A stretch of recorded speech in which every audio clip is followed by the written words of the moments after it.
Oi, eu sou a Aline, tenho 31 anos, e isso aconteceu no último Natal. Eu estava na casa dos meus pais em Belo Horizonte, aquele clima gostoso de fim de ano, cheiro de farofa no ar. A mesa posta com toalha de crochê que a vovó fez. Todo mundo reunido depois de meses sem se ver. Eu esperei todo mundo sentar, esperei as travessas começarem a circular, esperei minha mãe servir o vinho. Aí eu soltei, bem casual. E aí, a carta do hospital com a data da minha cirurgia já chegou? Minha mãe e meu pai trocaram aquele olhar. Sabe quando você sente que algo está muito errado? Meu pai deu uma risada nervosa e falou: Ah, chegou sim, faz uns 10 dias. Mas a gente usou o dinheiro para reformar o apartamento do seu irmão. Ele vai casar ano que vem, né? Precisava estar apresentável. A mesa continuou comendo como se nada tivesse acontecido. Eu larguei o garfo devagar, olhei bem nos olhos deles e falei, com a voz mais calma que consegui: Então vocês ainda não sabem para que era essa cirurgia, né? O silêncio foi instantâneo. Minha mãe parou com o copo no ar. Meu pai ficou branco. Meu irmão Lucas olhou para o prato como se quisesse desaparecer. Aquela única frase transformou a ceia de Natal num velório em 3 segundos. Mas antes de continuarmos, confira se você já está inscrito no canal e escreva nos comentários de onde você está assistindo este vídeo. Se você já passou por algo parecido numa ceia de família, onde uma única frase virou tudo de cabeça para baixo, deixa sua história aqui embaixo. Eu leio todos os comentários, juro. E fica até o final porque o que aconteceu depois com eles? Você não vai acreditar. Os rostos deles ficaram da cor da toalha de mesa. Ninguém disse mais nada a noite inteira. Minha cunhada Patrícia tentou puxar assunto sobre a sobremesa, mas a voz dela morreu no meio da frase. Lucas mexia na comida sem comer. Minha mãe levantou para buscar mais gelo e ficou uns 15 minutos na cozinha. Eu continuei sentada, mastigando devagar, sentindo o peso daquele silêncio me esmagando por dentro. Quando a madrugada chegou, eu ainda estava acordada no sofá da sala. Não conseguia dormir. Peguei o celular e abri o aplicativo do banco mais uma vez, rezando para ter visto errado. Mas não, o saldo estava lá, gritando para mim: R$0, 143 mil reais, sumidos. Eu tinha passado os últimos 8 anos da minha vida construindo aquele dinheiro. Cada centavo que sobrava do meu salário como enfermeira ia direto para ajudar minha família. A faculdade do Lucas na PUC Minas. O carro usado que ele queria quando fez 20 anos. A entrada do apartamento em Savassi quando ele arrumou o primeiro emprego e quis morar sozinho. Os móveis planejados que a Patrícia escolheu quando eles começaram a namorar. O chá de panela, o chá de cozinha, os cartões de crédito adicionais que eles usavam e eu pagava todo mês. Nunca reclamei. Nem uma vez. Eu era a filha mais velha, a responsável, aquela que sempre deu jeito. Minha mãe dizia que eu tinha nascido para cuidar dos outros, que era meu dom. Eu acreditei nisso durante tanto tempo que virou verdade na minha cabeça. 7 meses antes daquele Natal, Lucas tinha passado o fim de semana lá em casa. A gente tinha combinado de maratonar uma série, mas ele bebeu demais e apagou no sofá antes do 2º episódio. Eu fui buscar um cobertor para jogar em cima dele e notei as mãos. Os dedos estavam inchados, meio tortos. Ele tinha reclamado de dor nas juntas fazia meses, mas sempre jogava a culpa no futebol de final de semana. Alguma coisa no meu peito apertou. Eu trabalho há 10 anos no hospital. Já vi muita coisa. Aquilo não era lesão de futebol. No dia seguinte, enquanto ele ainda dormia, eu peguei o kit de coleta que tinha guardado no armário. Tirei 2 ampolas de sangue dele. Levei pessoalmente para o laboratório onde eu conhecia a técnica. 2 dias depois, a doutora Fernanda Matos, reumatologista e minha ex-colega de faculdade, me ligou. A voz dela estava séria. Aline, é artrite reumatoide agressiva. Ele está no começo ainda. Tem uma janela de 6 a 8 meses para começar o tratamento biológico. Se a gente pegar agora, as chances de evitar deformidade permanente são de 85%. Se passar dessa janela, ele vai precisar de opioide para o resto da vida e provavelmente vai perder mobilidade.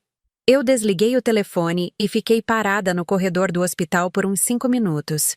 As pessoas passavam por mim, macas indo e vindo, mas eu estava em outro lugar. Meu irmão caçula. O menino que eu carreguei no colo quando tinha 3 anos e eu tinha 10. O garoto que eu ensinei a andar de bicicleta, que eu busquei na escola quando minha mãe trabalhava. Ele ia perder os movimentos das mãos antes dos 30 se eu não fizesse nada. Não contei pra ninguém. Lucas ia surtar. Minha mãe ia transformar aquilo num drama biblical. Meu pai ia minimizar e dizer que era frescura. Então eu fiz o que sempre faço. Resolvi sozinha, em silêncio. Procurei um advogado especializado em planejamento patrimonial. O doutor Henrique Campos tinha escritório no Funcionários. Um homem de uns 50 anos, sério, que me ouviu sem interromper. Eu expliquei tudo. Ele montou uma estrutura perfeita. Um fundo de investimento em meu nome, com destinação exclusiva para despesas médicas do Lucas Ferreira Costa. Beneficiário único. Gestão privada. Aplicação conservadora para não ter risco. Comecei a depositar tudo. 13º. Férias vendidas. Plantões extras nos fins de semana. Aniversários que passei trabalhando. Natal de 2 anos atrás que não fui para casa porque peguei dobrado no hospital. Cada real que entrava, eu transferia. 143 mil reais em 8 meses. O valor exato que o Hospital Mater Dei cobrava, antecipado pelo 1º ano do tratamento biológico completo, incluindo internações, medicação importada e acompanhamento. Como eu viajava muito para congressos de enfermagem, o Dr. Henrique sugeriu uma cláusula de emergência. Em caso de necessidade médica imediata do Lucas, qualquer um dos genitores poderia solicitar a liberação do valor mediante confirmação verbal minha e um e-mail de autorização. Parecia seguro. Eu confiava neles. Eram meus pais. Eu estava errada. Na semana anterior àquele Natal, eu estava em São Paulo num treinamento de UTI neonatal. 3 dias intensos. Celular no silencioso a maior parte do tempo. Quando voltei, havia 17 chamadas perdidas da minha mãe, 8 do meu pai, e 23 mensagens no grupo da família. Achei que tinha acontecido alguma emergência. Liguei de volta na correria, coração batendo descompassado. Minha mãe atendeu toda animada. Filha, você não vai acreditar. Conseguimos um preço incrível para reformar o AP do Lucas.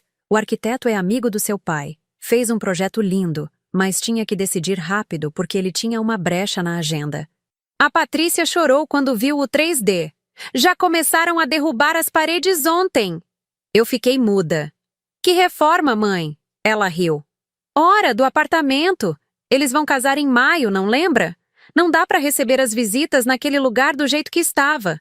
Seu pai ligou para o Dr. Henrique, explicou a urgência, e ele foi super compreensivo. Liberou o dinheiro na hora. Você até mandou o e-mail autorizando, lembra? Meu estômago revirou. Mãe, que e-mail? Eu não mandei e-mail nenhum. Ela ficou em silêncio por uns segundos. Claro que mandou, filha. O doutor disse que recebeu sua confirmação.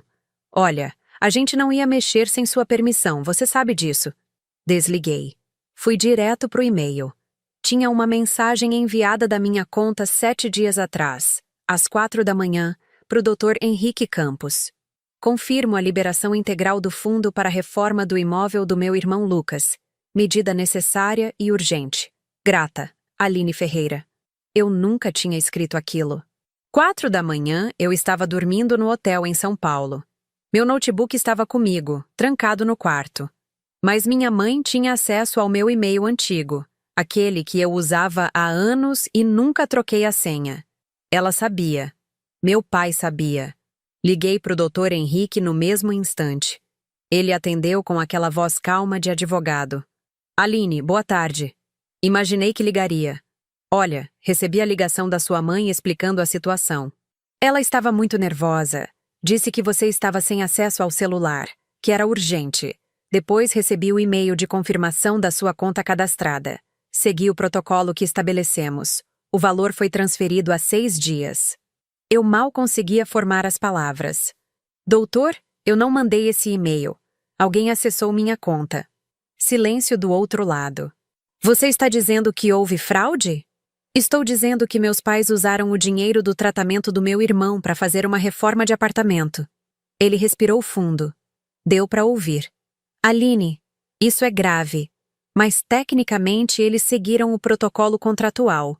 A liberação foi feita conforme a cláusula que você assinou. A menos que você consiga provar que o e-mail foi enviado sem sua autorização, juridicamente está tudo dentro do estabelecido. Eu desliguei sem responder.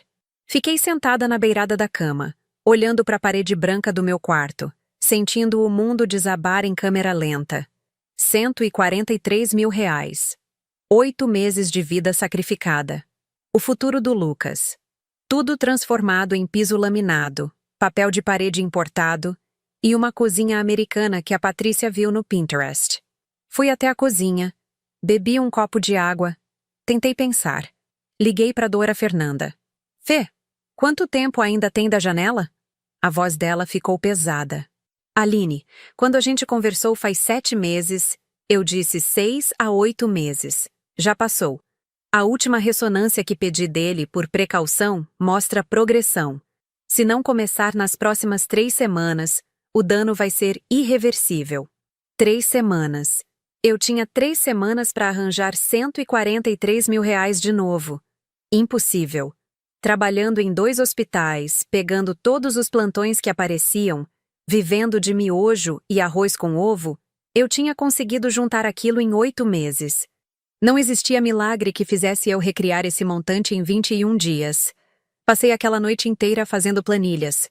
Calculando, recalculando, liguei para 3 bancos perguntando sobre empréstimo pessoal. As taxas de juros eram absurdas. Para pegar o valor que eu precisava, ia ter que comprometer 80% do meu salário pelos próximos 10 anos. Mesmo assim, enviei as propostas. Todas foram negadas. Renda comprometida com outras responsabilidades, dizia a mensagem automática. Claro, eu ainda pagava o cartão de crédito adicional que o Lucas usava. Pagava o financiamento do carro que dei de presente para ele. Meu nome estava atrelado como avalista do apartamento. Tentei vender meu carro. Era um Onix 2015, bem conservado, mas também bem usado. As ofertas que recebi não passavam de 23 mil reais. Tentei adiantar o 13º do ano seguinte, mas não tinha como. Procurei cooperativas de crédito. Nada. Olhei para a conta bancária. 3.800 reais. O aluguel vencia em 5 dias. 500 reais de luz, água e internet já estavam atrasados. Então veio o Natal. E eu fiz aquela pergunta na frente de todo mundo. Porque precisava.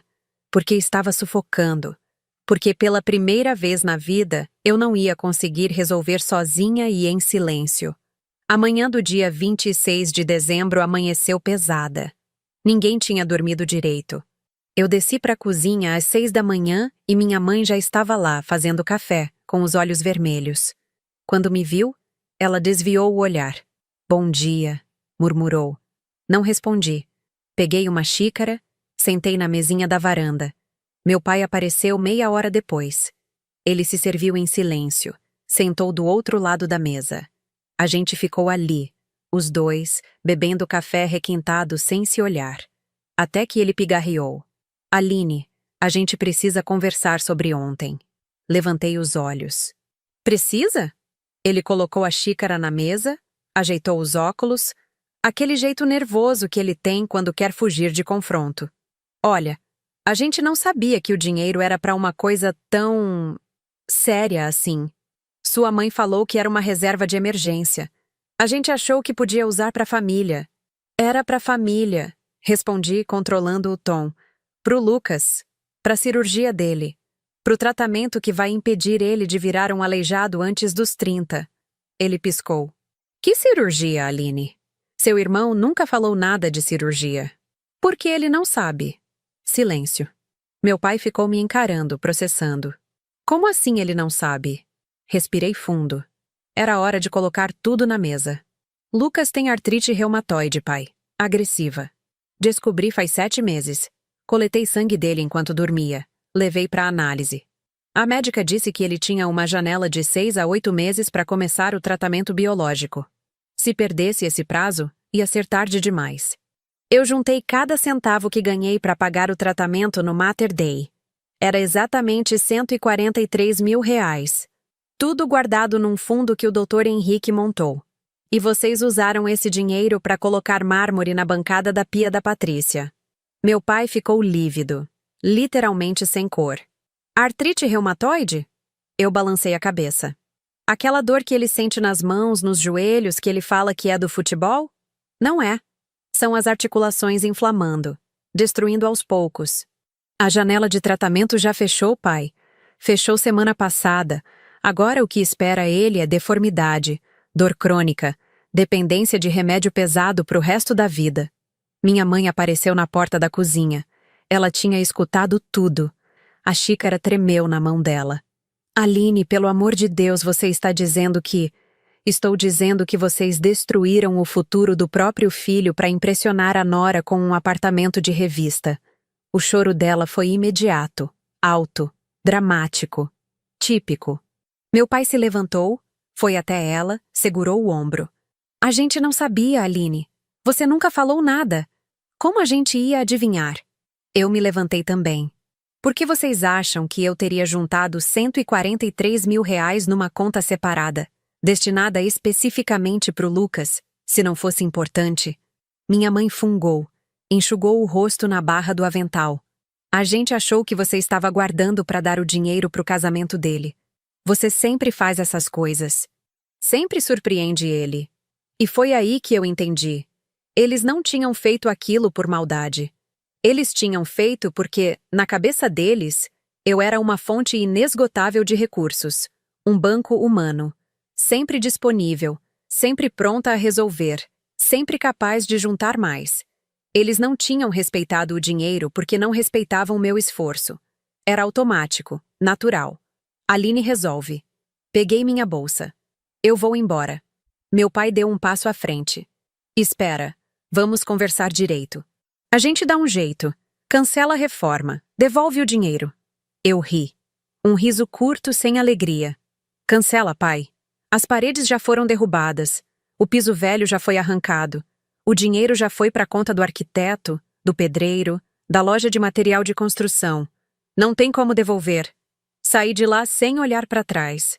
Peguei a estrada de volta para Belo Horizonte com o tanque na reserva e a cabeça a mil. Parei num posto na altura de Contagem. Abasteci, comprei um café e sentei num banquinho de plástico, vendo os carros passarem na BR. Liguei para a doutora Fernanda. Fê, se eu não conseguir o dinheiro, o que acontece?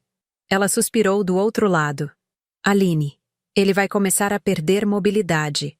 Primeiro as mãos, depois os joelhos, os tornozelos. A dor vai aumentar. Ele vai precisar de analgésicos cada vez mais fortes. Com 35, 40 anos, ele pode precisar de próteses. E tem a questão emocional. Pacientes com artrite reumatoide não tratada desenvolvem depressão profunda. A qualidade de vida despenca. Eu desliguei, paguei o café e voltei para o carro. Dirigi no automático. Cheguei no meu apartamento em Savassi e já era noite. Joguei a bolsa no sofá, tomei um banho quente e fiquei debaixo do chuveiro chorando até a água esfriar. Quando saí, me olhei no espelho embaçado. 31 anos. Olheiras fundas. Cabelo com fios brancos que eu não tinha antes. Corpo magro de quem pula a refeição porque está sempre correndo entre um plantão e outro. Dormi mal. Acordei de madrugada suada, com o coração acelerado. Sonhei que via Lucas numa cadeira de rodas, olhando para mim com raiva, perguntando por que eu não tinha impedido aquilo. No sonho, eu não tinha resposta. Dia 27 de dezembro. Recebi uma mensagem do Lucas às 9 da manhã. Mana, a gente precisa conversar. Vou aí. Meia hora depois, a campainha tocou. Abri a porta. Ele estava com o rosto fechado, moletom cinza, mãos nos bolsos. Entrou sem esperar convite. É verdade? Perguntou, parado no meio da sala. O quê? Que eu tenho artrite reumatoide. Que você juntou dinheiro para me tratar. Que o pai e a mãe usaram a grana para reformar meu apartamento. Eu fechei a porta devagar. É verdade. Ele passou a mão pelo rosto. Por que você não me contou? Porque você ia entrar em pânico. porque ia contar para eles, porque eu queria resolver antes de virar drama. Lucas sentou no sofá, cotovelos nos joelhos, cabeça baixa. E agora? O que eu faço? Foi a primeira vez que vi meu irmão perguntar o que fazer. Sempre fui eu tomando as decisões, resolvendo, protegendo. Sentei do lado dele. Agora a gente vai atrás de outras opções. Sistema público, medicação genérica, ensaios clínicos. Alguma coisa. Ele balançou a cabeça. Você sabe que não vai ser a mesma coisa. Eu sei. Ficamos ali sentados, em silêncio, até ele levantar. Desculpa, mana, por tudo. Por ter sido um peso. Eu segurei o braço dele antes que saísse. Lucas, você nunca foi um peso. Depois que ele foi embora, fiquei sentada naquele silêncio pesado do apartamento. O tipo de silêncio que parece ter peso físico, que pressiona o peito. Abri o notebook, comecei a pesquisar. Programas do SUS, listas de espera, associações de pacientes com artrite reumatoide, grupos de apoio. Liguei para o hospital onde trabalho, falei com a assistente social. Ela foi honesta comigo. A fila do tratamento biológico pelo sistema público tinha mais de 800 pessoas na frente. Tempo de espera estimado. 3 anos. 3 anos. Lucas não tinha 3 anos. Passei o resto da semana automatizada. Trabalho, casa, pesquisa, trabalho. Virei máquina. Não falei com meus pais. Não atendi ligação deles. Bloqueei temporariamente no WhatsApp porque as mensagens não paravam. Minha mãe mandou 18 áudios num único dia. Eu não ouvi nenhum. No dia 3 de janeiro, quando voltei de um plantão de 12 horas, encontrei um envelope pardo embaixo da porta. Sem remetente, só meu nome digitado na frente. Abri ali mesmo, de pé no corredor. Era uma notificação extrajudicial. Reconheci o papel timbrado do escritório. Dr. Henrique Campos. Li as 3 páginas em estado de choque crescente. Meus pais estavam me processando. Pedido de interdição parcial. Alegavam que eu estava apresentando sinais de transtorno mental grave, incluindo comportamento errático, isolamento social e decisões financeiras irracionais que colocavam em risco meu próprio bem-estar. Requeriam a nomeação de um curador para administrar meus bens até que eu recebesse tratamento psiquiátrico adequado. Li de novo. E de novo. As palavras dançavam na página. Eu estava sendo declarada incapaz pelos meus próprios pais. A lista de comportamentos preocupantes incluía corte abrupto de suporte financeiro à família, recusa em atender ligações, isolamento deliberado, alegações infundadas sobre uso indevido de recursos. Anexadas ao processo, havia 3 declarações. Uma vizinha da rua onde meus pais moram dizendo que me viu, gritando sozinha no carro. Mentira absoluta. Um ex-colega de trabalho afirmando que eu tinha demonstrado sinais de esgotamento e ideação suicida. Nunca falei nada disso. E uma carta da própria Patrícia, minha cunhada, relatando que eu havia feito acusações delirantes sobre dinheiro roubado durante a ceia de Natal. Sentei no chão do corredor, de costas na parede, com o envelope caído do lado. Eles tinham transformado minha tentativa de salvar o Lucas numa evidência de insanidade. Eram 11 da noite. Peguei o celular, liguei para a primeira advogada que achei online especializada em direito de família. Doutora Marina Alves. Atendeu no 3º toque. Expliquei tudo enrajada, voz tremendo, sem respirar direito entre as frases. Ela me interrompeu com calma. Aline, respira. Me manda foto de todos os documentos agora. Eu analiso e te ligo em 1 hora. Fotografei tudo. Enviei. Fiquei andando pelo apartamento como bicho enjaulado. 52 minutos depois, o telefone tocou. Doutora Marina foi direto ao ponto. É uma jogada arriscada da parte deles, mas não é incomum. Processos de interdição são usados como ferramenta de controle quando há conflito patrimonial. Se eles conseguirem te declarar parcialmente incapaz, assumem gestão dos seus bens, incluindo acesso a todas as contas, investimentos, salário. Você perderia a autonomia financeira completa. Mas eu não sou louca, falei. E minha voz saiu mais aguda que eu queria. Eu sei que não é. Mas num processo desses, o ônus da prova é invertido. Você vai precisar provar que está sã. Eles só precisam criar dúvida razoável. E com 3 testemunhas atestando comportamento atípico, um juiz conservador pode determinar avaliação psiquiátrica compulsória. Senti o chão sumir. Compulsória? Sim. Se o juiz achar que há risco, pode determinar sua internação para avaliação em hospital psiquiátrico. Geralmente são 72 horas, mas pode se estender. E uma vez que há um laudo dizendo que você estava internada, mesmo que depois seja liberada, a pecha fica. Empregadores veem isso. Bancos veem isso. Eu me sentei na beirada da cama. O que eu faço? Primeira coisa, não assina nada. Absolutamente nada que venha deles ou do advogado deles. Segunda, junta toda a prova que tiver. Extratos bancários, comprovantes das transferências para o fundo, e-mails, mensagens. Tudo que mostrar que você agiu de forma racional e planejada.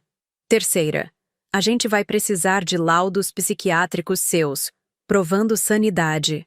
Eu tenho contatos. E quarta, você vai ter que processar eles de volta. Dormi 3 horas aquela noite. Acordei e já comecei. Imprimi 8 meses de extratos. Separei comprovantes de transferências. Screenshot de todas as conversas com o Dr. Henrique, com a doutora Fernanda, com o laboratório. Cada evidência de que eu não era maluca, só estava desesperada. No dia 5 de janeiro, doutora Marina conseguiu agendar avaliação psiquiátrica de urgência com o Dr. Paulo Renato, psiquiatra forense com 40 anos de carreira. Consultório no Lourdes. Cheguei 15 minutos adiantada. Sala com cheiro de lavanda, sofá de couro, diplomas emoldurados na parede. Ele era um senhor de cabelo branco, óculos de grau grosso, voz pausada. Conversamos por 2 horas. Ele fez perguntas sobre minha infância, rotina, relacionamentos, finanças, medos, sonhos. Pediu que eu explicasse, com detalhes, todo o processo de construção do fundo pro Lucas. Anotou tudo à mão num bloco amarelo. No final, ele tirou os óculos, limpou as lentes com a camisa e disse: Aline, você não apresenta nenhum sinal de transtorno mental. O que você apresenta é exaustão emocional crônica causada por abuso financeiro e manipulação familiar sistemática. Vou redigir um laudo técnico atestando sua plena capacidade civil. Isso deve bastar para barrar o processo. Saí do consultório chorando de alívio na frente de todo mundo na recepção. Liguei para a doutora Marina. Consegui o laudo. Ótimo. Agora vem a parte difícil. Vamos entrar com ação de restituição de valores e dano moral contra seus pais. Quero que você entenda que, a partir de agora, não tem volta. Você vai estar processando sua família. Isso vai gerar rompimento definitivo. Eu já sabia.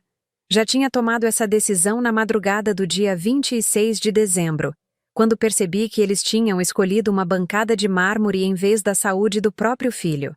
Pode preparar tudo. No dia 10 de janeiro, dei entrada na ação.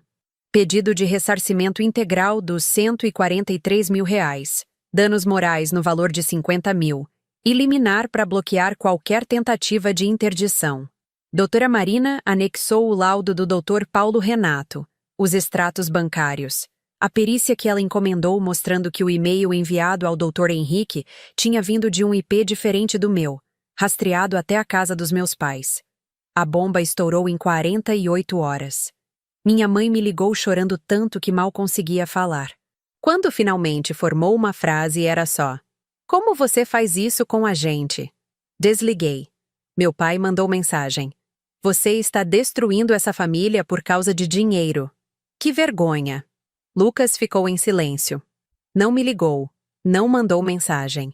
Só postou nos stories do Instagram uma foto preta com a frase: Família é quem está do seu lado nos piores momentos. Não precisava ser gênio para saber para quem era a indireta. Dia 15 de janeiro, a intimação chegou para eles. Minha mãe teve uma crise nervosa. Ligou para meio mundo dizendo que eu tinha enlouquecido, que estava processando meus pais por pura maldade, que era influência de gente ruim. Primas que eu não via há anos começaram a me mandar mensagem perguntando o que estava acontecendo. Tios que nunca ligaram para saber se eu estava viva apareceram com palpite. Ignorei todo mundo. Bloqueei quem insistiu. Continuei trabalhando, dormindo mal, comendo menos ainda. Emagreci 6 quilos em 2 semanas. A coordenadora do hospital me chamou na sala e perguntou se estava tudo bem. Menti. Disse que sim. Ela não acreditou, mas não insistiu. No dia 20 de janeiro, aconteceu a primeira audiência de conciliação. Fórum Lafayette. Sala pequena, gelada, com mesa redonda e cadeiras desconfortáveis. Eu cheguei com a doutora Marina. Meus pais chegaram com um advogado novo, Dr. Sérgio Fonseca, um homem gordo de terno listrado que falava alto demais. Lucas veio junto, sentou no canto, de capuz, olhando para o celular. O conciliador, Dr. Márcio, tentou o discurso padrão. Estamos aqui em família, vamos resolver isso com diálogo, processos judiciais só desgastam todo mundo. Minha mãe começou a chorar antes mesmo dele terminar a frase. Meu pai ficou vermelho, maxilar travado. Dr. Sérgio bateu a pasta na mesa. Minha cliente está sendo vítima de acusação infundada. A interdição foi solicitada por preocupação genuína com a saúde mental da filha. O dinheiro foi usado para benefício familiar, conforme sempre foi o acordo tácito entre as partes. Doutora Marina nem piscou. Acordo tácito não existe no direito civil. O fundo tinha destinatário específico. Tratamento médico do Lucas Ferreira Costa. O desvio de finalidade está provado, a fraude do e-mail está provada e a tentativa de interdição como retaliação está mais do que evidente. O conciliador olhou para os meus pais. Os senhores têm condição de devolver o valor integral? Meu pai abriu a boca. Fechou. Abriu de novo. O dinheiro foi investido na reforma. Já foi gasto. Não tem como devolver. Podem vender o apartamento do Lucas, eu disse. Primeira vez que falava na sala. Todo mundo virou para mim. Vendem o apartamento, quitam a dívida, devolvem o dinheiro. Simples. Lucas levantou a cabeça pela primeira vez. Você quer que eu fique sem casa? Eu quero que você tenha joelhos funcionais aos 40 anos. Silêncio pesado. Lucas levantou, saiu batendo a porta. Minha mãe soluçou mais alto. Meu pai cravou os olhos em mim com um ódio que eu nunca tinha visto. Você virou uma pessoa amarga. Levantei também. Eu virei uma pessoa cansada de ser usada. Saí da sala. Doutora Marina me seguiu. Foi bom, ela disse no elevador. Deixou claro que você não vai recuar. Não houve conciliação. O processo seguiu. No dia 28 de janeiro, recebi notificação de que meu plano de saúde tinha sido cancelado. Motivo: suspeita de fraude. Quando liguei para a operadora, a moça foi clara. Haviam sido feitas 7 solicitações de reembolso no meu nome. Internações psiquiátricas, hospital dia, consultas de emergência. Tudo falso. Tudo com assinatura digital que parecia minha. Total: R$ 32 mil em reembolsos solicitados. A operadora suspendeu meu plano enquanto investigava. Fiquei sem cobertura. Liguei para a doutora Marina em pânico. Eles estão forjando fraude no meu nome. Já esperava. Eles vão tentar te desestabilizar de todos os jeitos possíveis. Precisamos de perícia digital urgente. Contratamos um perito. Custou R$ 4.500 que eu não tinha. Paguei no cartão de crédito já estourado. 3 dias depois, às 2:30 da manhã, a campainha do meu apartamento tocou. Insistente. Agressiva. Olhei pelo olho mágico. 2 policiais militares. Coração disparou. Abri a porta com a corrente ainda presa. Boa noite? A policial, uma mulher jovem de cabelo preso, mostrou a identificação. Soldado Carla Mendes. Recebemos chamado de emergência informando que a moradora deste apartamento estava em surto psicótico, ameaçando suicídio. Precisamos entrar para verificar. Eu gelei. Que chamado? Quem ligou? Ligação anônima, mas com detalhes específicos. Disseram que a senhora estava quebrando objetos e gritando. Protocolo de segurança. Tirei a corrente. Abri a porta. Eles entraram. Soldado Mendes olhou ao redor. Apartamento silencioso, nada quebrado, eu de pijama, com cara de quem estava dormindo. A senhora mora sozinha? Sim. Está Está se sentindo bem? Pensamentos de autolesão? Nenhum. Alguém fez uma denúncia falsa. O outro policial, mais velho, barrigudo, olhou as gavetas da cozinha, o banheiro, o quarto. Não há sinais de perturbação. Vou registrar a ocorrência como trote. Eles saíram. Eu tranquei a porta, sentei no chão da sala e tremi por 20 minutos seguidos. Ligação anônima. Detalhes específicos. Só uma pessoa tinha esses detalhes todos. Meus pais. Na manhã seguinte, liguei para a doutora Marina. Eles chamaram a polícia dizendo que eu estava em surto. Estratégia clássica de assédio processual. Eles querem criar histórico. Cada boletim de ocorrência, mesmo arquivado, deixa rastro. Se juntar 3, 4, vira argumento para internação compulsória. Como eu me protejo disso? Instala câmeras no apartamento. Grava tudo. E registra um boletim de ocorrência contra eles por denunciação caluniosa. Instalei 2 câmeras. Uma na sala, uma na porta. Fui na delegacia, registrei BO. A delegada que me atendeu foi simpática, mas direta. Sem prova de quem fez a ligação, não tem como abrir inquérito. Mas fica registrado. Se acontecer de novo, volta aqui. Voltei para casa exausta. Não conseguia mais trabalhar direito. Meu plantão no hospital virou tormento. Eu olhava para os pacientes, fingia atenção, mas minha cabeça estava em outro lugar. 2 colegas já tinham reparado.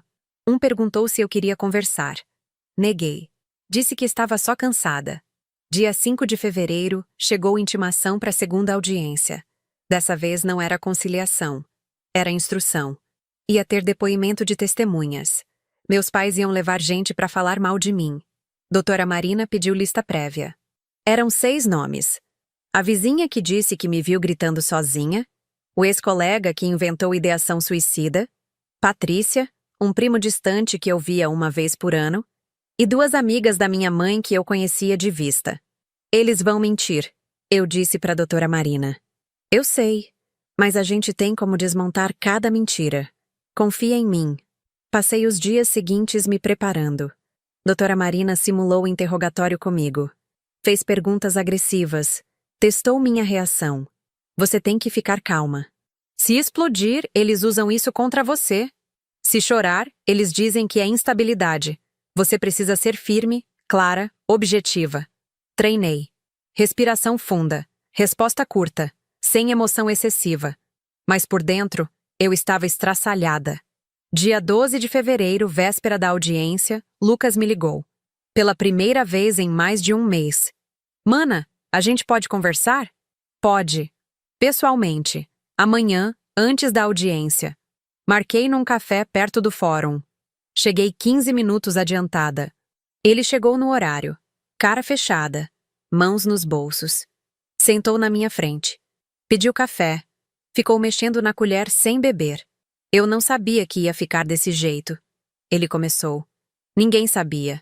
A Patrícia está me pressionando para testemunhar contra você. Olhei para ele. E você vai? Ele desviou os olhos.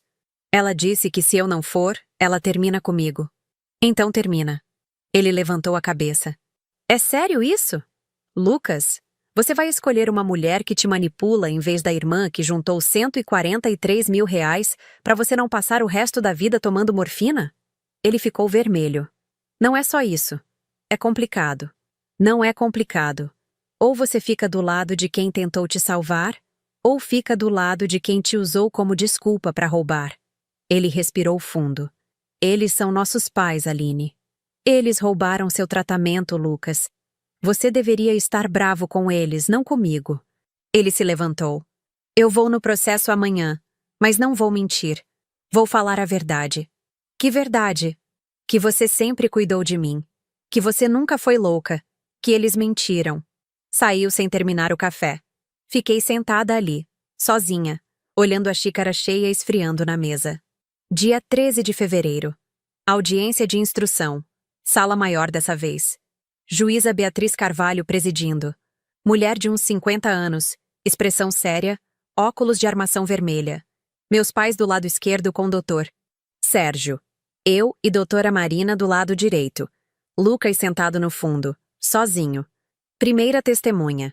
A vizinha. Dona Célia, senhora de cabelo pintado de loiro, roupa florida. Jurou dizer a verdade. Dr. Sérgio perguntou: a senhora presenciou comportamento estranho da Aline? Sim, doutor. Ela estava no carro, sozinha, gritando. Parecia fora de si. Doutora Marina se levantou. Dona Célia, a senhora pode precisar a data desse episódio? Ela hesitou. Foi em dezembro. Acho que dia 23. A senhora tem certeza? Tenho. Doutora Marina mostrou o documento para a juíza. Aline estava em São Paulo no dia 23 de dezembro, em treinamento de UTI neonatal. Aqui está o certificado de presença, com assinatura e carimbo do hospital. A sala ficou em silêncio. Dona Célia ficou roxa. Deve ter sido outro dia, então. Outro dia que a senhora não lembra. Exato. A juíza anotou algo. Dona Célia foi dispensada. Saiu apressada. Segunda testemunha.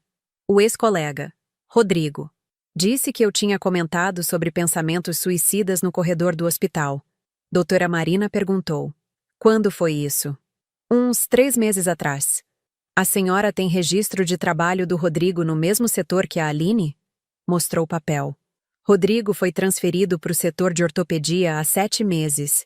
Nunca trabalhou no mesmo andar que a Aline depois disso. Rodrigo gaguejou. Eu encontrei ela no elevador. No elevador você teve uma conversa profunda sobre suicídio? Ele ficou mudo. Foi dispensado. Terceira testemunha.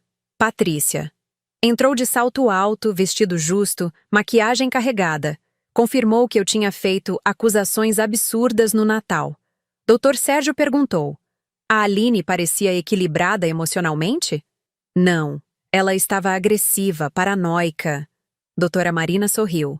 Patrícia, você foi beneficiária direta da reforma do apartamento, não foi? Fui. Então você tinha interesse financeiro em que o dinheiro do fundo fosse desviado para a reforma. Patrícia abriu a boca. Fechou. Eu não sabia que o dinheiro era para tratamento, mas sabia que era para outra coisa e usou mesmo assim. O sogro que decidiu. A juíza interrompeu. Próxima testemunha. Patrícia saiu nervosa. Vieram as 2 amigas da minha mãe. Repetiram histórias vagas sobre eu estar diferente. Doutora Marina desmontou uma por uma. Mostrou que nenhuma tinha contato real comigo há anos. Último a depor. Lucas. Ele entrou, sentou, jurou. Doutor.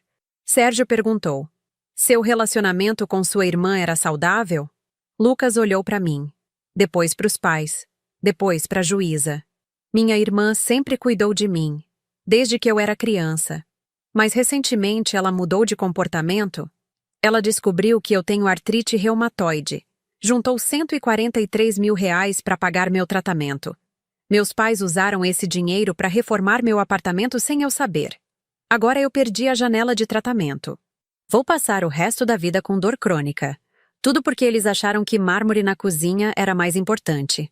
A sala explodiu em murmúrios. A juíza bateu o martelo. Silêncio. Minha mãe começou a chorar alto. Meu pai segurou o braço dela. Dr. Sérgio tentou interromper. Vossa Excelência, essa informação não é... A juíza cortou. Deixe a testemunha terminar. Lucas continuou. Minha irmã nunca foi louca. Ela é a única pessoa nessa família que pensou no meu futuro de verdade. E eu fui covarde por não ter ficado do lado dela desde o começo. Ele levantou e saiu. Não olhou para ninguém. A juíza pediu intervalo de 15 minutos. Fui pro corredor. Lucas estava encostado na parede, de olhos fechados. Cheguei perto. Obrigada. Ele abriu os olhos. Eu devia ter feito isso antes. Dei um abraço nele, apertado. Ele chorou no meu ombro. Desculpa, mana. Desculpa por tudo. Voltamos para a sala. A juíza retomou a sessão. Chamou a doutora Marina. A defesa gostaria de arrolar alguma testemunha? Sim, Vossa Excelência. Chamo a doutora Fernanda Matos, reumatologista responsável pelo diagnóstico do Lucas Ferreira Costa. Fernanda entrou. Porte sério, jaleco branco, pasta de documentos. Explicou o diagnóstico, a janela de tratamento, as consequências da perda do prazo. Mostrou exames, ressonâncias, laudos. Sem o tratamento biológico iniciado na janela correta, o paciente desenvolverá deformidades articulares irreversíveis. Ele terá limitação severa de mobilidade e dependerá de opioides para controlar a dor. A qualidade de vida será comprometida permanentemente. A juíza perguntou: e o tratamento ainda é possível? Tecnicamente sim, mas os resultados serão muito inferiores. E o custo aumentou. O valor agora é de R$ 178 mil. Meus pais ficaram pálidos. A juíza virou para eles. Os senhores gostariam de se manifestar? Meu pai levantou, voz trêmula. Nós não sabíamos, Vossa Excelência. Foi um mal-entendido. A juíza olhou para ele por cima dos óculos. Um mal-entendido de R$ 143 mil? Ele sentou de novo. Não respondeu. A juíza anunciou que a sentença sairia em 15 dias. Saímos de lá em silêncio. Doutora Marina me levou até o carro. Foi bom. Muito bom. O depoimento do Lucas foi crucial. E agora? Agora a gente espera. Fui para casa, tomei banho. Comi alguma coisa que não lembro o que era. Dormi 14 horas seguidas pela primeira vez em 2 meses. No dia 28 de fevereiro, recebi e-mail do fórum. Sentença disponível para visualização. Mãos tremendo, abri o PDF. 15 páginas. Pulei direto para o dispositivo final.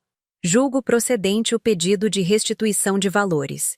Condeno os réus, solidariamente, ao pagamento de R$ 143 mil, corrigidos monetariamente desde a data do desvio, acrescido de juros de mora. Condeno ainda ao pagamento de R$ 50 mil a título de danos morais. Julgo improcedente o pedido de interdição, reconhecendo a plena capacidade civil da autora. Defiro o pedido de remessa de cópias ao Ministério Público para a apuração de possível crime de estelionato e falsidade ideológica. Li 3 vezes. Ganhei. Ganhei tudo. Liguei para a doutora Marina. Ela já sabia. Parabéns, Aline. Agora vem a parte chata. Fazer eles pagarem. Eles não têm dinheiro. Então a gente penhora bens. Carro, imóvel, o que tiver. O apartamento do Lucas. É uma opção. Mas a decisão é sua. Fiquei dias pensando. Processar a penhora do apartamento significava deixar meu irmão sem casa. Mas era o único bem valioso que restava. No dia 5 de março, Lucas me ligou. Eu vi a sentença. Parabéns. Obrigada. Você vai penhorar meu AP, né? Silêncio. Eu não sei ainda. Pode penhorar. Lucas. Sério, mana. Aquele lugar foi construído com o dinheiro do meu tratamento. Eu não quero morar ali sabendo disso. Vende, pega a grana, vai atrás do tratamento. Ainda dá tempo de fazer alguma coisa. Desliguei emocionada. Autorizei a penhora. O apartamento foi avaliado em R$ 210 mil. Foi a leilão judicial. Vendeu por R$ 195 mil. Depois de pagar as custas processuais e os honorários da doutora Marina, sobraram R$ 162 mil. Transferi tudo para uma conta nova, em banco diferente, com senha que só eu sabia. Liguei para a doutora Fernanda. Tenho o dinheiro. Podemos começar? Podemos. Mas, Aline, você entende que os resultados não serão os mesmos de antes, né? Entendo. Mas é melhor do que nada. Muito melhor do que nada. Marquei a primeira consulta do Lucas para o dia 18 de março. Expliquei tudo para ele. Ele chorou. Eu não mereço isso. Você é meu irmão. Claro que merece. Dia 18 de março. Acompanhei Lucas na primeira sessão do tratamento biológico no Mater Dei. Sala branca, cadeira reclinável, enfermeira simpática. A medicação era aplicada via infusão. Durava umas 3 horas. Fiquei o tempo todo do lado dele, segurando a mão quando a agulha entrou. Ele estava nervoso. E se não funcionar? Vai funcionar. Como você sabe? Porque eu preciso acreditar nisso. As primeiras semanas foram difíceis. Lucas teve reações. Náusea, dor de cabeça, cansaço extremo. Mas a doutora Fernanda ajustou as doses. No 2º mês, ele começou a sentir diferença. A dor diminuiu. Ele disse num almoço que tivemos. Eu consigo segurar um copo sem tremer. No 3º mês, a melhora era visível. Ele voltou a dirigir. Voltou a sair de casa sem medo. A inflamação nas articulações reduziu em 70%. Meus pais não entraram em contato. Nenhuma vez.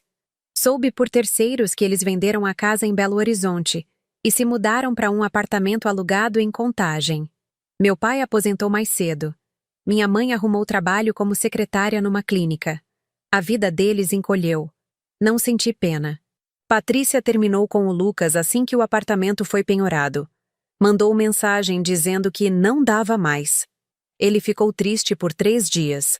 Depois percebeu que ela nunca tinha estado ali por ele. Lucas alugou uma kitchenette pequena em Santa Efigênia. Simples, mas dele. Começou a trabalhar como designer freelancer. A carreira que ele tinha abandonado porque meus pais achavam pouco rentável. Agora, sem as distrações e os luxos falsos, ele estava produzindo. Eu continuei na enfermagem. Recusei 3 propostas de promoção porque não queria responsabilidade extra. Queria paz. Comecei terapia. Descobri que carregar todo mundo nas costas não era amor, era autodestruição. Aprendi a dizer não. Demorou. Doeu. Mas aprendi. No dia 10 de maio, 1 ano depois daquele Natal terrível, Lucas me ligou. Mana, você está livre no sábado? Por quê? Quero fazer um almoço. Para agradecer. Não precisa agradecer, Lucas. Preciso sim. Fui. Ele preparou macarrão à bolonhesa, a receita que a vovó ensinava pra gente quando éramos crianças. A gente comeu, conversou, riu. No final ele disse: Eu estava pensando, talvez a gente devesse escrever nossa própria versão do que é família. Concordei.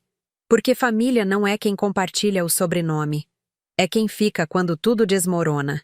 É quem escolhe você de volta. Nunca mais falei com meus pais. Bloqueei os números. Ignorei tentativas de contato através de terceiros. Algumas primas me mandaram mensagens acusatórias. Você destruiu a família. Não respondi. Outras me mandaram mensagens de apoio. Você fez o certo. Agradeci, mas também não mantive contato.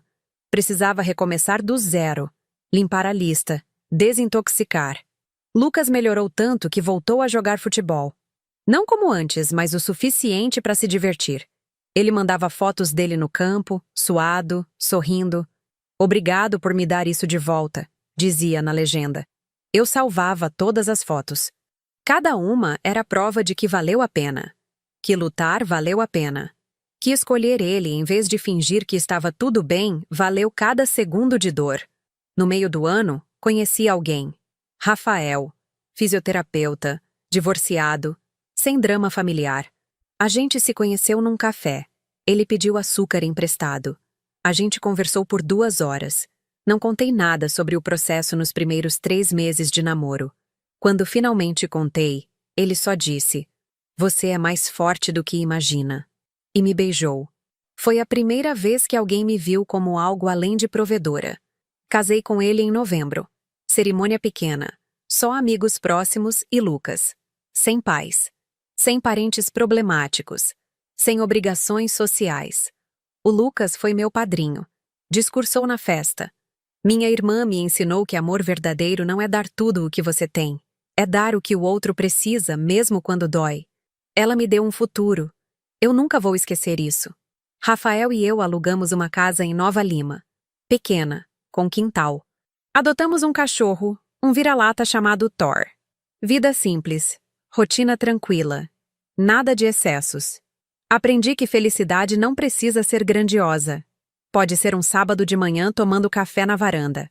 Pode ser dormir sem medo de acordar com conta bancária zerada. Pode ser ter alguém do lado que não quer nada de você. Só você. Lucas visitava a gente todo domingo. Trazia pão de queijo. A gente assistia filme ruim, reclamava da vida, ria de besteira. Era tudo o que a gente precisava.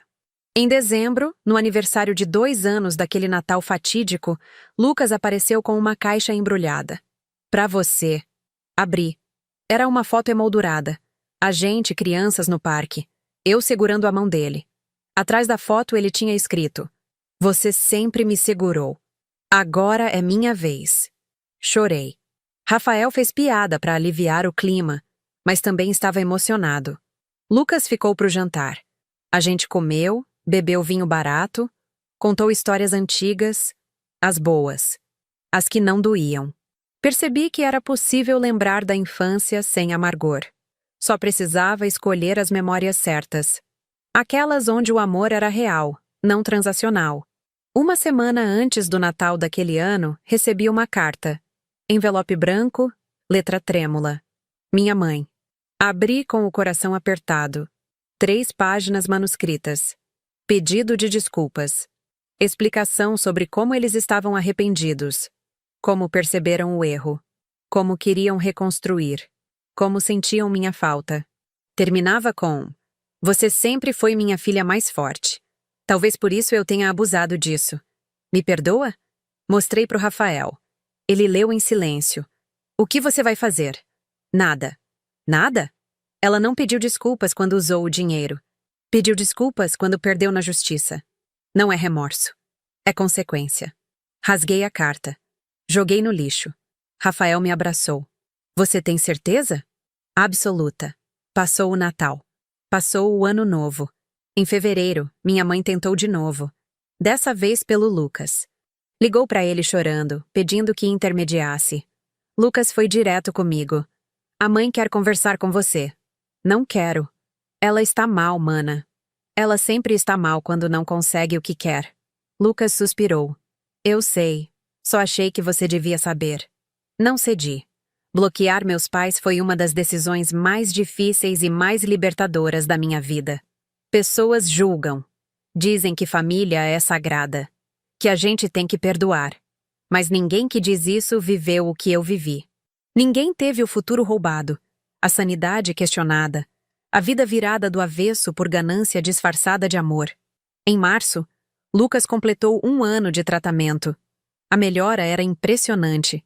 Ele tinha recuperado 90% da mobilidade. Ainda sentia dor em dias úmidos, mas nada comparado ao que seria sem a medicação. A doutora Fernanda disse que ele tinha tido sorte.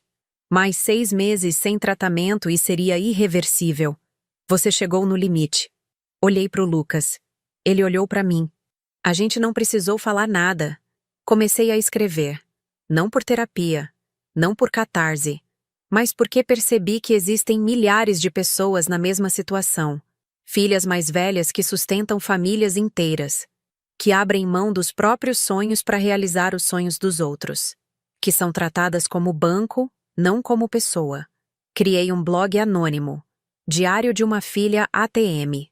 Contei minha história em partes, sem nomes, sem cidade, só os fatos. Em 2 semanas tinha 300 comentários. Pessoas dividindo histórias parecidas. Mães que desviavam dinheiro dos filhos.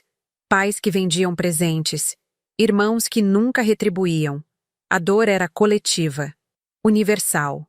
Eu não estava sozinha. Isso mudou tudo. Criei um grupo de apoio online. Encontros semanais por videochamada. No começo éramos 7. Em 3 meses éramos 42. Gente de todo o Brasil. A maioria eram mulheres. Enfermeiras, professoras, secretárias. Profissões de cuidado. Que coincidência, né? A sociedade nos ensina que cuidar é nosso papel natural. Esquece de ensinar que cuidar de si também é válido. Uma das participantes, Joana, de Recife, resumiu bem. A gente é treinada para ser colo. Esqueceram de dizer que colo também cansa. Rafael apoiou meu projeto. Ajudou a montar uma estrutura melhor.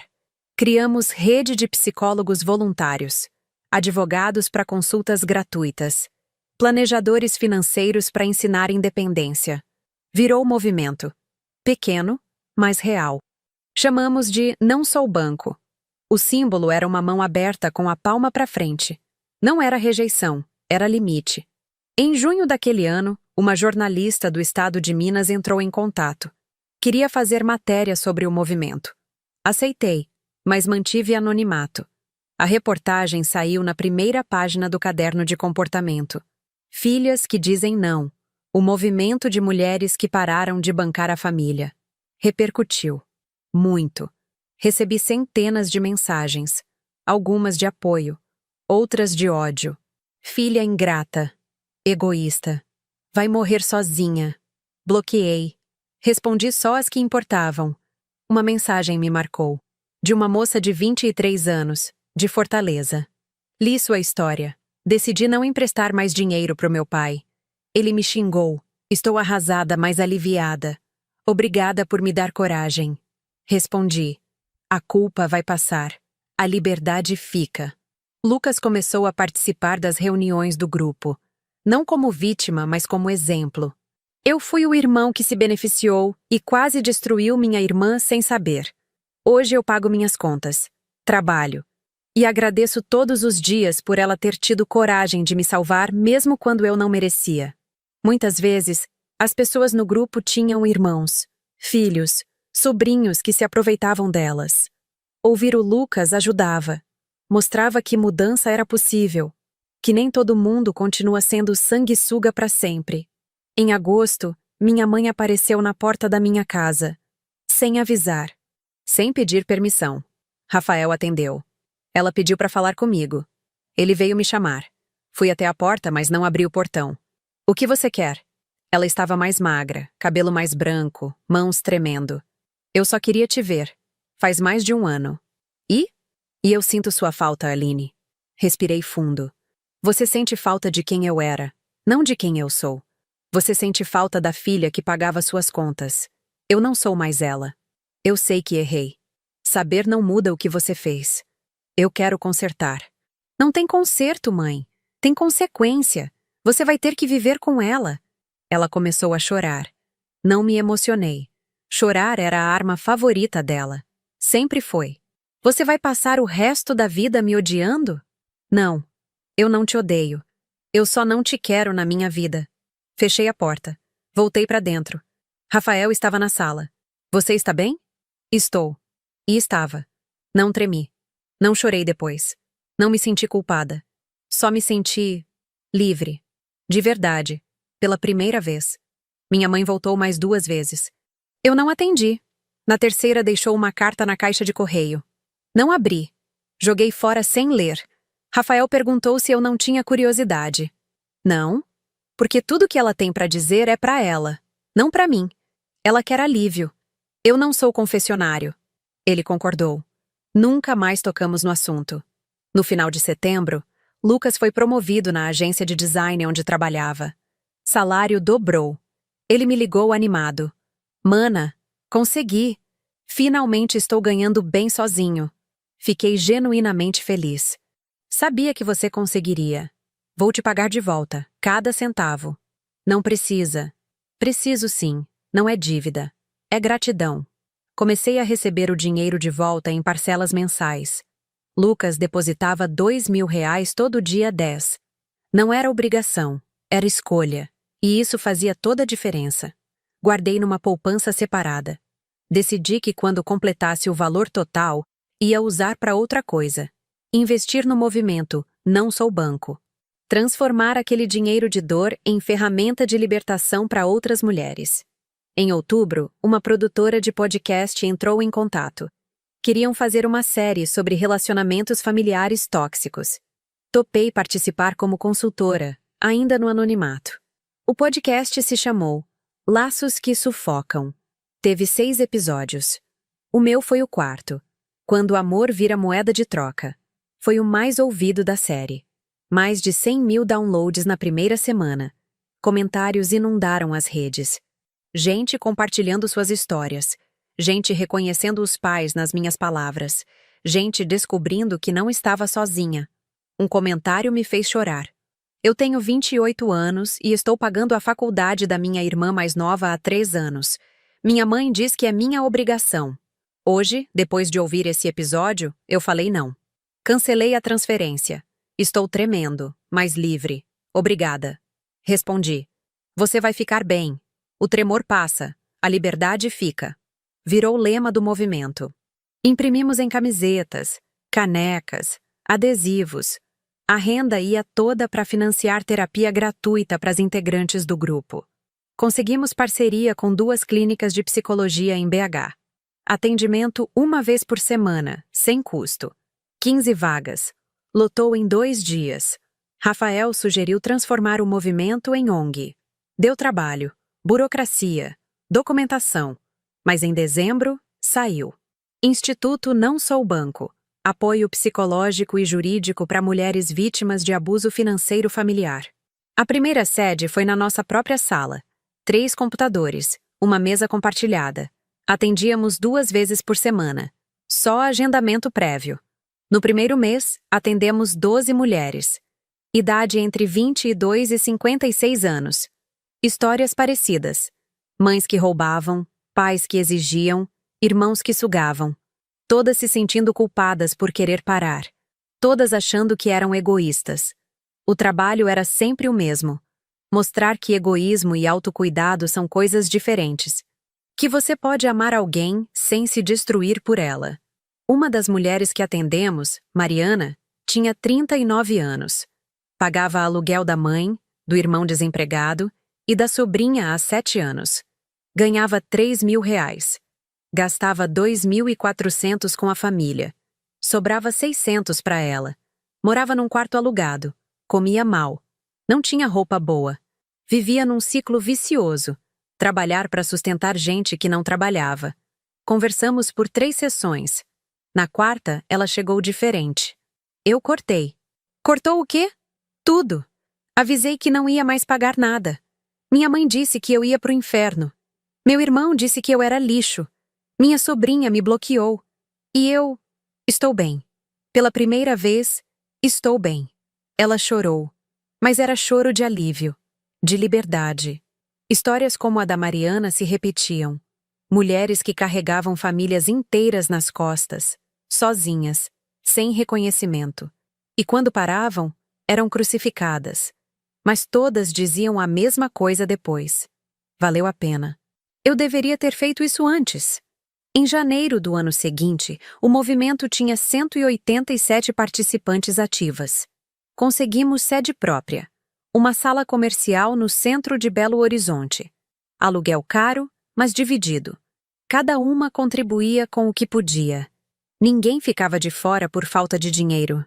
Rafael se envolveu mais. Ele cuidava da parte administrativa. Eu cuidava da parte emocional. Lucas cuidava da divulgação nas redes sociais. Virou projeto de família. Ironia bonita. A minha família verdadeira, a que eu escolhi, trabalhando para libertar outras pessoas de famílias tóxicas. Em fevereiro, fomos convidados para falar numa universidade. Mesa redonda sobre relações familiares. Fui com medo. Nunca tinha falado em público sobre isso. Mas topei. Tinha que topar. A sala estava lotada. Umas 200 pessoas. Maioria mulheres jovens. Contei minha história pela primeira vez com rosto, nome, voz. Sem anonimato. Foi aterrorizante. E libertador. No final, a fila para falar comigo foi enorme. Meninas chorando. Isso é minha vida. Eu pensei que era só comigo. Obrigada por ter coragem. Uma delas, 19 anos, disse: Meu pai me pediu para trancar a faculdade para trabalhar e ajudar em casa. Eu ia fazer. Mas depois de te ouvir, decidi não trancar. Ele pode ficar bravo. Eu vou ficar formada. Abracei ela. Você vai ficar bem. Ela saiu chorando. Mas deu para ver. Era choro de decisão. De quem escolheu a própria vida pela primeira vez. Aquela palestra mudou tudo. Viralizou no YouTube. 50.000 visualizações em uma semana. 500.000 em um mês. Comentários aos milhares. Gente do Brasil inteiro me marcando, compartilhando, agradecendo. Recebi convite para falar em outras cidades. São Paulo, Rio, Curitiba, Recife. Aceitei todas. Rafael tirou férias do trabalho para viajar comigo. Lucas editava os vídeos. Virou projeto nacional. Em cada cidade, a história se repetia. Sala lotada, mulheres chorando, filas enormes. Todas com a mesma dor. Todas achando que eram as únicas. O movimento cresceu rápido demais. Precisamos de estrutura maior. Abrimos sedes em São Paulo e Rio. Voluntários se ofereceram. Psicólogos, advogados, assistentes sociais. Gente que tinha vivido o mesmo. Gente que queria ajudar. Em abril, um canal de TV fechada fez documentário sobre o movimento. 6 episódios acompanhando 6 mulheres em processo de libertação financeira. Foi pesado. Uma delas teve surto de ansiedade. Outra foi ameaçada pelo pai. Mas todas seguiram firmes. O documentário ganhou prêmio. Melhor série documental do ano. Fomos convidados para evento de premiação. Subimos no palco. Meu primeiro vestido de gala. Nunca tinha ido em nada assim. O prêmio trouxe visibilidade. E dinheiro. Doações começaram a chegar. Conseguimos ampliar os atendimentos, contratar psicólogos fixos, montar parcerias com escritórios de advocacia para casos judiciais. O Instituto virou referência. Matérias em jornal, entrevistas em rádio, participação em programas de TV. Eu, que sempre quis só sumir, virei porta-voz de um movimento. Foi estranho e assustador, mas necessário. Porque quanto mais eu falava, mais mulheres se sentiam seguras para falar também. O silêncio é o que mantém o abuso. Falar é o que quebra. Em junho, 2 anos depois daquele Natal, Lucas completou o tratamento. A última infusão. A doutora Fernanda deu alta. Você está estabilizado. Vamos manter acompanhamento semestral, mas o pior passou. Lucas saiu do hospital andando firme, sem dor. Sem limitação. Vivo. Fomos comemorar.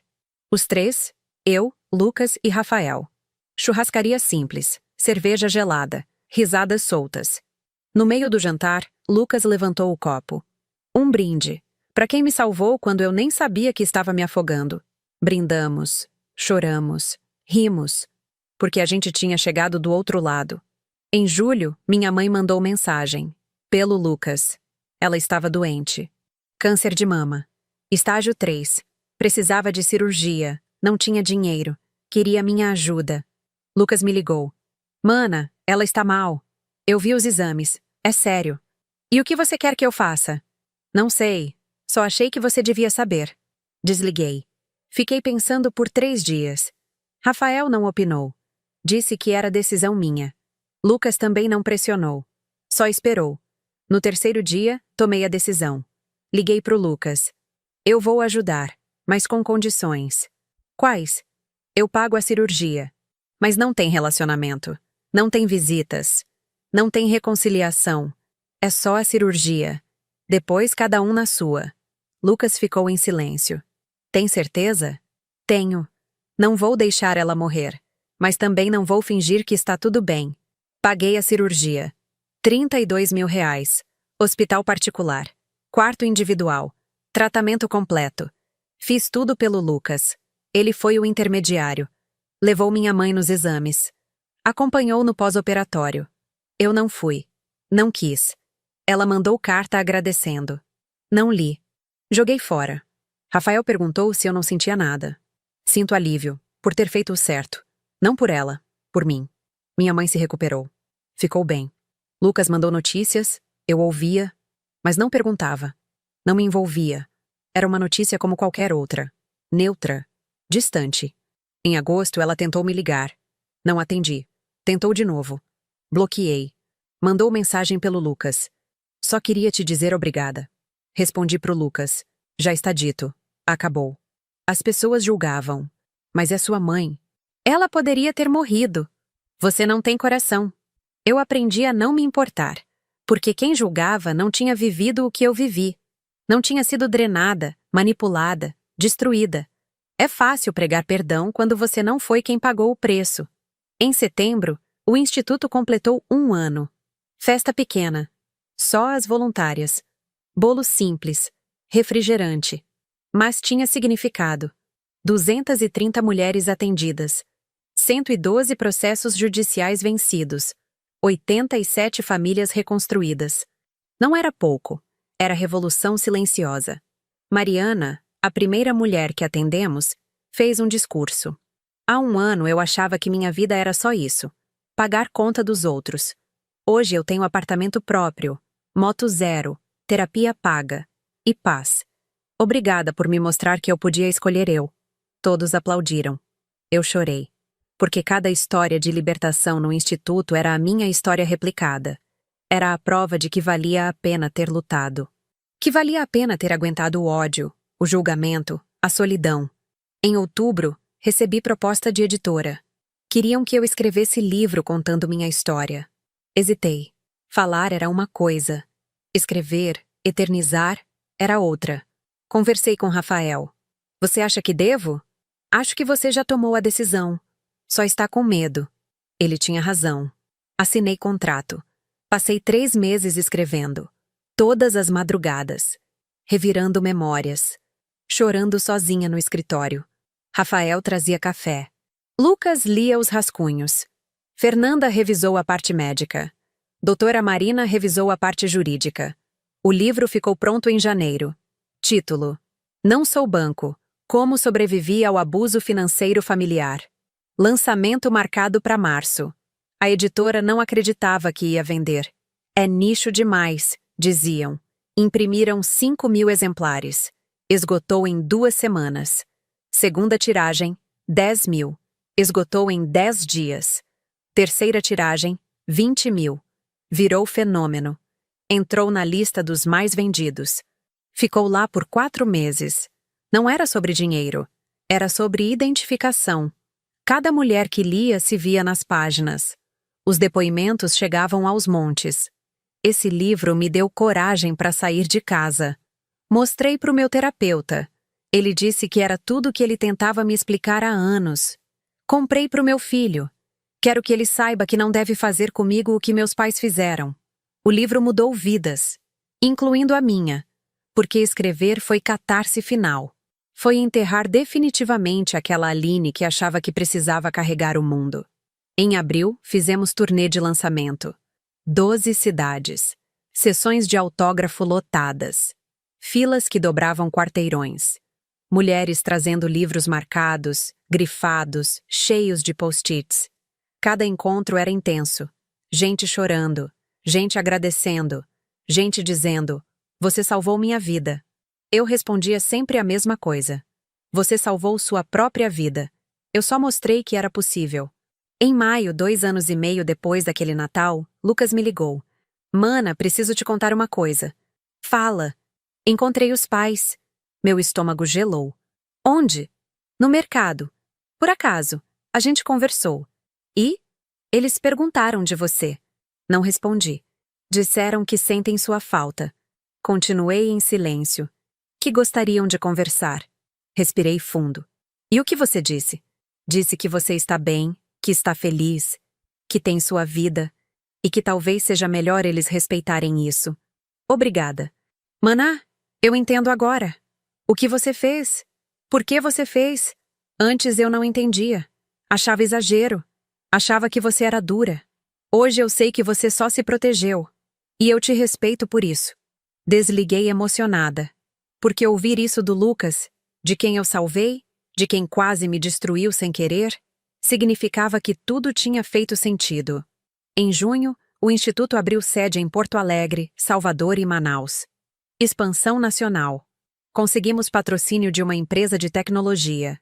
Eles bancaram tudo: aluguel, psicólogos, estrutura. Em troca, só queriam o logo na parede. Aceitamos. Não era vender a alma. Era garantir continuidade. Em julho, fomos destaque num programa de televisão de rede aberta. Horário nobre, 15 minutos de entrevista. Contei tudo. Com rosto, com nome, com coragem. Minha mãe viu. Sei por que Lucas me contou. Ela ligou para ele chorando. Eu não sabia que tinha machucado ela assim. Lucas respondeu: "Agora você sabe." Ela tentou de novo me procurar. Dessa vez através de uma prima, que tentou através de outra, que tentou através de uma tia. Eu recusei todas. Não por raiva, por cansaço. Cansei de explicar. Cansei de reviver. Cansei de carregar peso que não é meu. Em agosto, fui convidada para falar na ONU, em evento sobre direitos das mulheres. Genebra, Suíça. Primeira vez que saí do país. Rafael foi comigo. Lucas ficou cuidando do instituto. A palestra foi traduzida para 4 idiomas. Sala com delegados de 30 países. Eu tremia. Mas falei. Porque a história não era só minha. Era coletiva, universal. Mulheres do mundo inteiro sendo usadas como provedor automático. A plateia se emocionou. No final, uma delegada da Índia veio falar comigo. No meu país, filhas sustentam pais mesmo depois de casadas. É tradição. Ninguém questiona. Seu trabalho precisa chegar lá. Prometi que tentaria. Voltei para o Brasil com convites de ONGs internacionais. O movimento estava cruzando fronteiras. Em setembro, Lucas pediu minha mão em casamento para uma namorada nova. Valentina, designer como ele. A conheci. Gostei. Ela era leve, sem drama, sem interesse financeiro, genuinamente apaixonada pelo meu irmão. A festa foi simples. Sítio alugado. 50 convidados. Eu e Rafael fomos padrinhos. Meus pais não foram convidados. Lucas explicou para eles. Eu amo vocês, mas respeito minha irmã mais. Chorei no casamento. Não de tristeza, de orgulho. Porque via o Lucas feliz, estável, independente. O menino que eu carreguei virou o homem que se sustenta, que escolhe, que respeita limites, que entende. No discurso, ele disse: minha irmã me ensinou que amor não é sacrifício, é parceria. Valentina, prometo ser seu parceiro, não seu fardo. A festa inteira aplaudiu de pé. Em outubro, 3 anos depois daquele Natal, Rafael me deu notícia. Estamos grávidos. Demorei para processar. Íamos ser pais. Eu, que passei tanto tempo cuidando de todo mundo, ia ter alguém para cuidar por escolha, por amor. Não por obrigação. Chorei. Muito. Ele achou que era medo. Não era. Era alívio. Porque ia fazer diferente. Ia criar meu filho sem peso nas costas. Sem culpa. Sem dívida emocional. Em novembro, decidimos vender a casa de Nova Lima. Comprar algo maior. Preparar para o bebê. Colocamos à venda. Vendeu rápido. Compramos uma casa em Brumadinho. 3 quartos, quintal grande, silêncio. Perfeito. Durante a mudança, achei uma caixa velha. Fotos antigas, eu e Lucas crianças, eu e meus pais. Natal, aniversários, viagens, fotos de uma época que parecia boa. Olhei cada uma. Algumas eu rasguei, outras guardei. As que guardei eram só minhas. Com Lucas, com vovó, com amigos. As que rasguei tinham meus pais. Não por raiva, por encerramento. Não precisava carregar aquilo. Joguei tudo fora. Rafael perguntou: tem certeza? Tenho. Não é apagar passado. É escolher o que levar para o futuro. Ele entendeu. Em dezembro, o bebê nasceu. Nina. 3,2 kg. Saudável. Perfeita. A segurei no colo e soube. Essa criança nunca ia sentir o peso que eu senti. Nunca ia ser cobrada por existir. Nunca ia ser ATM. Ia ser filha. Só isso. Lucas visitou no hospital. Trouxe flores. Segurou a sobrinha com cuidado. Ela é linda, mana. É. Você vai ser mãe incrível. Vou tentar. Meus pais souberam do nascimento. Pelo Lucas. Mandaram presente. Eu devolvi. Não por maldade. Por limite. Não queria nada que viesse deles perto da minha filha. Rafael não concordou totalmente, mas respeitou. É sua decisão. Lucas entendeu. Eles magoaram demais. Ninguém pode te cobrar perdão. Exato. Nina cresceu rápido. Nos primeiros meses eu mal dormia. Não por cansaço de mãe, por vigilância. Tinha medo de repetir padrões, de exigir demais, de cobrar o que ela não devia. Rafael percebia. Você não é sua mãe. Como você sabe? Porque você questiona. Sua mãe nunca questionou. Ele tinha razão. Em março, 4 anos depois daquele Natal, o Instituto atingiu marco histórico. 1.000 mulheres atendidas. Fizemos evento, todas reunidas. 1.000 histórias de libertação. 1.000 recomeços. Discursei. Cada uma de vocês provou que é possível, que não somos obrigadas a nos destruir por quem não nos valoriza, que egoísmo e autocuidado são coisas diferentes, que família a gente escolhe, e que amor verdadeiro não sangra, não dói, não esgota. Aplausos longos. Emoção coletiva. Mariana subiu no palco. Eu era a primeira. Hoje sou voluntária, porque quero devolver o que recebi. Quero ser para outras o que vocês foram para mim. Espelho de possibilidade. Outras se ofereceram. O movimento virou ciclo. Quem recebia ajuda, depois ajudava. Em abril, o livro ganhou adaptação para a série. Plataforma de streaming comprou os direitos. 8 episódios. Atriz conhecida no papel principal. Fiquei receosa. Não queria que virasse espetáculo. Mas a roteirista era cuidadosa. Respeitou a história. Acrescentou dramatização, claro, mas manteve essência. Série estreou em junho. Foi sucesso imediato. Primeiro lugar em audiência por 3 semanas seguidas. Comentários em rede social explodiam. Chorei todos os episódios. Essa série me deu coragem.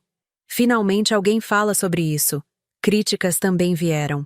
Vitimismo. Exagero. Destrói a família brasileira. Ignorei. Porque quem criticava não tinha vivido. Quem tinha vivido agradecia. Em julho, Lucas e Valentina anunciaram. Estavam esperando gêmeos. Fiquei emocionada. Nina ia ter primos. Lucas ia ser pai.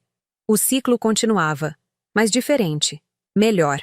Sem dívidas emocionais, sem cobranças. Só amor. Em agosto, recebi carta registrada. Advogado dos meus pais. Pedido de reaproximação com a neta. Alegavam direito de convivência dos avós. Liguei para a doutora Marina. Eles podem fazer isso? Podem pedir. Você pode negar. E com o histórico deles, nenhum juiz vai obrigar convivência. Neguei formalmente. Processei por dano moral. De novo. Ganhei. De novo. Eles recorreram. Perderam. Desistiram. Em setembro, 4 anos e meio depois daquele Natal, minha mãe teve recaída. Câncer voltou. Mais agressivo. Tratamento mais pesado. Lucas me ligou. Mana, ela está mal. Eu sei. Você não vai fazer nada? Já fiz. Paguei uma cirurgia. Salvei a vida dela uma vez. Não sou obrigada a fazer de novo. E se ela morrer? Vai morrer sabendo que a filha que ela drenou ainda assim teve piedade. É mais do que ela merece. Lucas não insistiu. Respeitou. Minha mãe piorou. Entrou em cuidados paliativos. Meu pai ligou. Pela primeira vez em 4 anos. Sua mãe quer te ver antes de... Desliguei. Ele tentou de novo. Bloqueei. Ele foi até minha casa. Portão fechado. Interfone mudo. Ele gritou da calçada. Você é fria, desumana. Quando eu morrer, você vai sentir remorso. Chamei a polícia. Ele foi embora. Minha mãe morreu em outubro. Lucas me avisou. Mana, ela se foi. Fiquei em silêncio. Você vai no velório? Não. No enterro? Não. As pessoas vão julgar. Deixa. Não fui. Rafael perguntou se eu queria que ele fosse no meu lugar. Não precisa. Ela não é mais nada meu. Nina perguntou anos depois. Mãe, por que eu não tenho avó? Respondi. Porque nem todo mundo que tem nosso sangue merece nossa presença.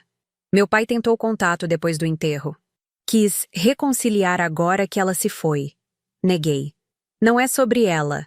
É sobre você também. Ele insistiu. Eu vou morrer sozinho por sua causa. Você vai morrer sozinho por escolha sua. Você escolheu dinheiro. Escolhe conviver com essa escolha. Bloqueei definitivamente. Mudei de número. Mudei de endereço. Apaguei rastro.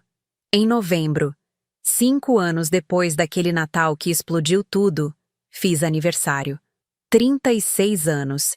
Rafael fez festa surpresa. Nina ajudou a decorar. Lucas levou os gêmeos. Valentina fez bolo. Amigos do instituto foram. Mariana levou presente. Fernanda foi. Doutora Marina foi. Minha família. A real. A que eu escolhi. A que me escolheu de volta. No brinde, Rafael disse. Pra mulher mais forte que conheço. Lucas completou. Pra mulher que me ensinou que salvar alguém às vezes é deixar ela cair. Chorei. De felicidade. Porque 5 anos atrás, naquele Natal horrível, eu achei que tinha perdido tudo. Mas na verdade, eu tinha começado a ganhar. Tinha ganho respeito próprio. Tinha ganho limites. Tinha ganho paz. Tinha ganho vida. E no final, percebi. Não foi sobre o dinheiro. Nunca foi. Foi sobre escolher eu. Pela primeira vez. Hoje, sentada aqui, escrevendo isso, olho pela janela e vejo Nina brincando no quintal. Rafael fazendo churrasco. Lucas chegando com os gêmeos. Valentina rindo. Thor latindo. Vida simples. Comum. Sem drama. Sem dívida. Sem peso. E penso, valeu cada lágrima. Cada noite sem dormir. Cada julgamento. Cada porta fechada na cara. Porque do outro lado estava isso. Liberdade. Se você está lendo essa história e se reconheceu nela, quero que saiba. Você não é egoísta. Você não é má filha, má irmã, má pessoa. Você é humana. E humanos têm limites. Respeitar seus limites não é crueldade. É sobrevivência. Não deixe ninguém te convencer do contrário. Nem sua mãe, nem seu pai, nem a sociedade, nem a culpa. Amor que exige sacrifício constante não é amor. É exploração. Família que só te procura quando precisa de dinheiro não é família. É clientela. E você não é obrigada a ser banco, terapeuta, salvador, mártir. Você é obrigada a viver. Só isso. Viver bem. Viver em paz. Viver sem carregar o mundo nas costas. Aquele Natal de 5 anos atrás foi o pior e o melhor dia da minha vida. Pior porque destruiu tudo o que eu conhecia. Melhor porque me libertou de tudo que me destruía.